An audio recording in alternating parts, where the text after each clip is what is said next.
Hello everyone, welcome to my YouTube channel.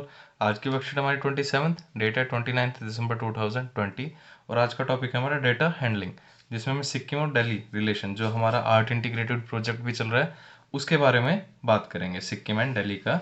और topic होगा data handling. जैसे कि पिछली क्लास में हमने मंडाला आर्ट के बारे में पढ़ा था, तो आज भी मैं एग्जांपल उसमें से ही दिया हुआ है। ये एक मंडाला आर्ट का दिया हुआ है। अब इसमें शेप्स दी हुई हैं हमें कि इस तरीके से शेप है, ये 4 शेप्स हैं। उसमें हमें पहले टेलीमार्क बनाना है, फिर उनकी फ्रीक्वेंसी लिखनी होगी। तो आपको याद है टेलीमार्क क्या होगा कि ये कितनी बार आ रहा है, 1 2 3 4 और 5 को क्रॉस। तो अब देखते हैं ये वाली शेप। यहाँ से स्टार्ट करते हैं, 1 2 3 4 5 6 7 8 9। तो टोटल ये शेप कितनी बार रिपीट हो रही है, 9 टाइम्स। तो 1 2 3 4 5 क्रॉस हो जाएगा, 6 7 8 9। तो इसकी फ्रीक्वेंसी कितनी हो जाएगी, 9। अब बात करते हैं इस स्क्वायर की। तो हम यहाँ से इस वाले शेप से स्टार्ट करते हैं, 1, ये 1 2 3 4 5 6 7 8 9 10 11 12 13 14 15 16। तो ये टोटल है 16 शेप्स। तो 1 2 3 4 5 6 7 8 9 10 11 12 13 14 15 और ये आ गया 16। बस आपको याद रखना है, 4 तो सीधी लाइन और 5वीं जब आएगी वो क्रॉस में। फिर है ये ट्राइंगल। तो ट्राइंगल आपको दिख रहा है 1 2 3 4, 4 ट्राइंगल्स हैं सिर्फ। तो 1 2 3 4, इसकी फ्रीक्वेंसी आ जाएगी 4। फिर सर्कल की बात करें तो एक सर्कल ये अंदर है 1, एक सर्कल ये रहा 2, एक सर्कल ये 3, एक ये है 4 और एक बाहर सबसे बड़ा सर्कल। जैसे आप देख सकते हैं, एक सर्कल तो ये हो गया 1, एक सर्कल ये है 2, फिर ये है 3, ये है 4 और लास्ट में ये है 5। तो टोटल 1 2 3 4 और ये आ जाएगा 5। इसकी फ्रीक्वेंसी हो जाएगी 5। तो पहला क्वेश्चन हमारा ये था कि draw this mandala design and complete the given table using telemarks. तो टेलीमार्क्स को यूज करके हमने टेबल कंप्लीट कर लिया। Represent the following data using bar graph. अब इसी डाटा को आपको बार ग्राफ पे रिप्रेजेंट करना है। तो बार ग्राफ के लिए आपको पहले एक्स एक्सिस और वाई एक्सिस ड्रॉ करने होंगे। तो एक ग्राफ पेपर पे आप पहले अपना, ये आ जाएगा हमारा एक्स एक्सिस, और इस साइड ड्रॉ कर लेंगे हम अपना वाई एक्सिस। तो सबसे पहले आप अपना एक्स एक्सिस और वाई एक्सिस ड्रॉ करेंगे। एक्स एक्सिस पे हम ले लेते हैं शेप्स को, तो हमने इसे डिनोट कर दिया शेप से। और वाई एक्सिस पे आ जाएगा हमारा फ्रीक्वेंसी कि कितनी टाइम्स वो शेप रिपीट हो रही है। तो वाई एक्सिस पे हम बना लेंगे अपनी फ्रीक्वेंसी इस तरीके से। तो अब आपने देखा था पहला 9 16 4 और 5 ये वैल्यूज थी।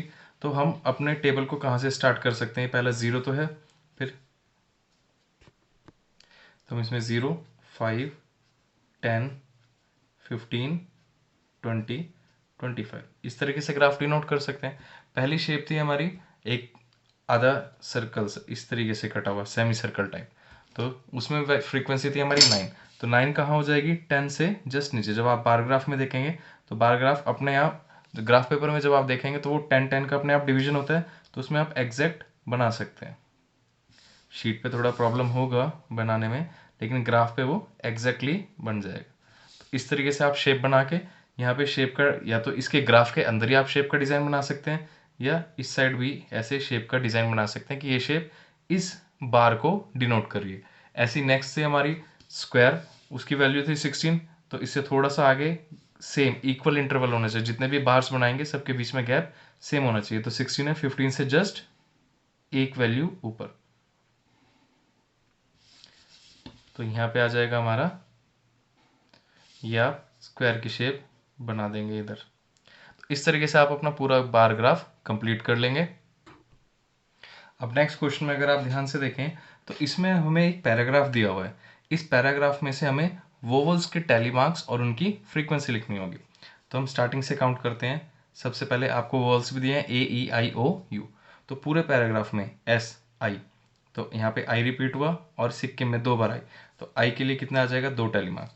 तो सिक्किम हमने पूरा वर्ड कंप्लीट कर लिया। इसी तरह से फिर से इज में आई आ गया, फिर टी एच ई में एक आ गया, यहाँ पे ओ यू ओ यू। तो ओ यू ओ यू, इस तरीके से आपको बना के पूरा टैली मार्क्स कंप्लीट करने हैं। फिर आ जाएगा एंड में ए, तो यहाँ से ए आ गया, ई ओ, तो एक आ जाएगा ई और एक आ जाएगा हमारा ओ पे। फिर नेक्स्ट चलते हैं ए और यहाँ से ई, तो एक ए में और एक ई में, ए और अमंग में दूसरा ओ, एक ए पे और दूसरा ओ पे।